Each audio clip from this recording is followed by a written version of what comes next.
Assalamualaikum warahmatullahi ta'ala wabarakatuh. Alhamdulillah, wassalatu wassalamu ala rasulillah wa ala alihi wa sahbihi wa mawalah, wa la hawla wa la quwwata illa billah, wa ba'd. Puja dan puji syukur kepada Allah subhanahu wa ta'ala, salawat dan salam kepada baginda Nabi sallallahu alaihi wasallam. Sahabat Al-Qori dimanapun berada, jumpa lagi bersama kami di channel Markas Al-Qori, channel yang membahas seputar ilmu faraid atau permasalahan-permasalahan waris yang terjadi di tengah-tengah masyarakat kita, khususnya di negara kita, di negara Indonesia. Pada kesempatan ini, pada kali ini, kita akan membicarakan terkait masalah warisan, sebuah kasus yang pernah disampaikan kepada kami, sebuah kasus yang mengherankan. Kita tidak tahu penyebabnya apa, mungkin disebabkan ketidaktahuan dan juga disebabkan memang ilmu faraid ini, fikih waris ini, kalau kita bisa presentasikan, ya kan, kajian ilmu ini di tengah-tengah masyarakat sangat minim, ya, sehingga setiap kampung itu belum tentu ada yang ahli, yang memang bisa dipertanggungjawabkan, yang memang bisa dipercaya dapat menyelesaikan masalah warisan di tengah-tengah masyarakat. Sangat minim, hanya beberapa orang saja, ya, dan di dalam satu kampung belum tentu ada. Mungkin kampung ini ada, ya, tapi banyak kampung yang tak ada. Nah, itu yang terjadi di negara kita, di dunia Islam. Ini kan kita betullah apa yang Nabi SAW katakan, yang beliau sabdakan, ilmu ini akan dilupakan, gitu kan? Dan ilmu ini juga adalah salah satu ilmu yang pertama nanti akan ditarik oleh Allah Subhanahu wa taala. Jadi kasusnya begini, saya gambarkan aja kasusnya biar kita langsung tergambar, ya kan. Seorang wafat, maka namanya mayit. Nah, ini kan mayit. Mayit ini kalau dia sudah nikah namanya, kalau laki-laki suami. Kalau mayitnya perempuan sudah nikah namanya istri. Ini kasusnya suami istri nikah. Kemudian mereka punya anak nih, anak laki-laki, ya kan, anak perempuan. Punya anak nih, kasusnya. Ini kasusnya real terjadi, masih di Sumatera Utara, kan, kasusnya disampaikan kepada kami, diceritakan kasus ini. Itulah yang terjadi di kampung ini, Ustaz. Karena memang ilmu ini jarang dibahas, ya kan, dan terjadi di masyarakat kami, dan kita tidak punya wewenang atau apa gitu kan. Si mayit, nah kita lanjutkan aja, mempunyai ayah dan masih mempunyai ibu. Oke. Jadi kasusnya adalah si suami, istrinya meninggal. Nah, ini istrinya meninggal. Si suami menahan harta si istri, ya kan, istri ini meninggal, yang intinya istri ini punya harta pribadi sendiri, gitu kan, intinya dia ada harta dan lumayan jumlahnya. Kemudian istri ini wafat, harta kekayaan si istri diambil alih oleh si suami secara mutlak. Saat ditanya alasannya apa, anak-anak ingin warisan, ibu kami meninggal, kami adalah yang berhak dapat warisan juga. Selain ayah, yang bilang, mereka katakan ayah adalah suami ibu kami, suami ibu, ya ayah dapat warisan, kami juga sebagai anak-anak dapat warisan. Ayah ibu si mayat juga adalah dapat warisan, ya kan. Seperti yang video-video kami sebelumnya, ada 6 golongan yang pasti dapat warisan, dan ini sudah meninggal, jadi ada 5 golongan ini, dan 5 ini adalah ahli waris yang pasti mendapatkan warisan yang tidak bisa dihijab oleh apapun. Siapapun tidak bisa menghijab mereka, karena mereka pasti dapat warisan. Si suami ini menguasai harta secara mutlak, kemudian dia katakan apa? Ketika saya lamar si dia ini, saya lamar, saya pinang, kemudian kami pun menikah, ya kan? Menggunakan duit saya pribadi yang luar biasa banyaknya.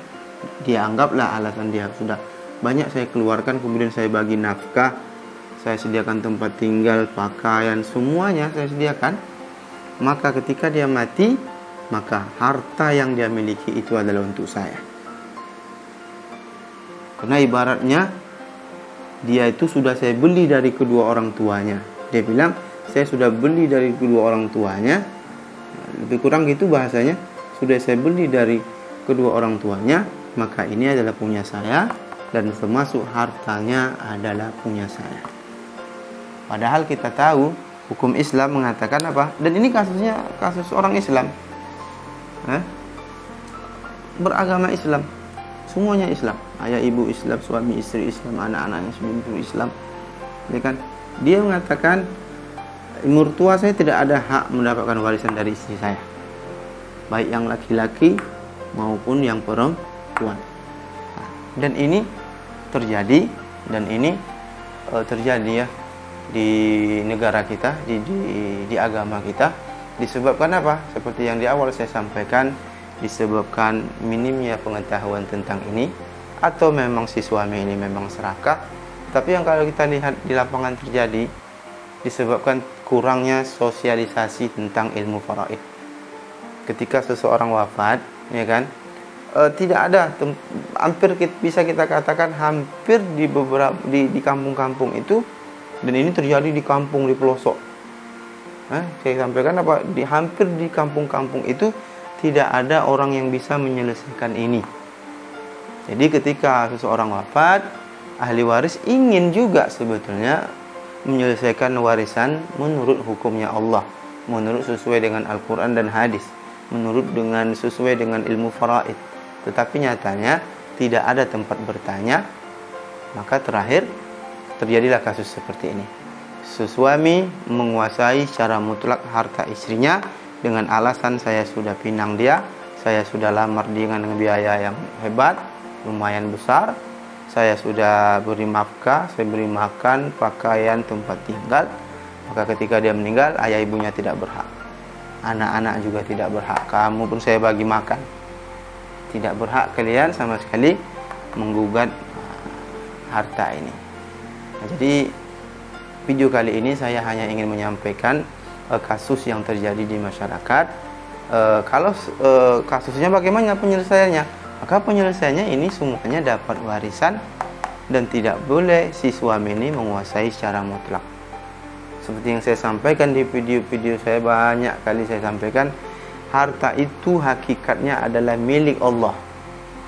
Allah titipkan harta kepada si istri. Kemudian ketika dia wafat, Allah ambil lagi harta. Kemudian Allah jelaskan siapa yang berhak mendapatkan harta ini. Maka yang berhak mendapatkan harta ini Allah yang tentukan, yaitu anak-anaknya, anak laki-laki, anak perempuan, suaminya, dan ayah ibunya. Kalau kita lihat ya, ulama faraid menjelaskan apa? Suami dan istri ini hubungannya tidak terlalu kuat dibandingkan ini dan ini dan ini. Mereka ini hubungannya adalah hubungan nasab, keturunan, ada hubungan darah. Hubungan darah tidak akan bisa dipisahkan dengan apapun. Ini tidak akan bisa dipisahkan dari ibunya, hubungan darahnya. Sedangkan ini bisa pisah. Kalau terjadi perceraian, maka ini bisa terpisah. Maka yang terjadi apa? Sebaliknya. Dia sebagai orang yang hubungannya tidak kuat, tetapi malah menguasai harta warisan. Jadi maka semestinya yang dapat warisan ayah ibu, anak-anaknya. Kalau kita seandainya kita mau selesaikan, ayah, ibu, anak laki-laki, anak perempuan, suami tadi ya. Nah, kalau kita mau selesaikan, maka ini gambarannya. Suami, berapa dapat suami? 1/4 karena mayat punya keturunan. Ayah 1/6, ibu 1/6, anak laki-laki anak perempuan asobah bil ghair. Maka asul masalah berapa? Asul masalah 12 bagi 4 3, 2 sisanya ini 3 5 7 sisanya 8. Sisa 8 pula, sisanya 5. Ini 5 sisanya 5.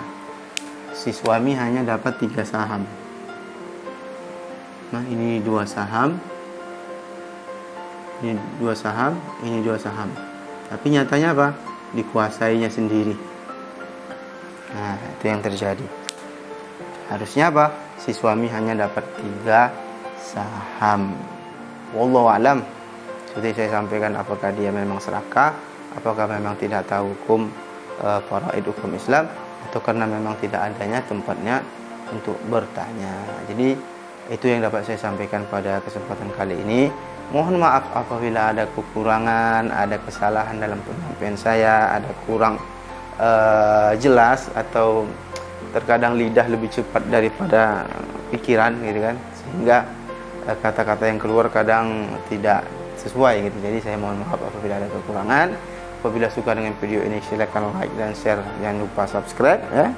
Tapi apabila tidak suka boleh dislike. Mungkin itu saja. Assalamualaikum warahmatullahi taala wabarakatuh.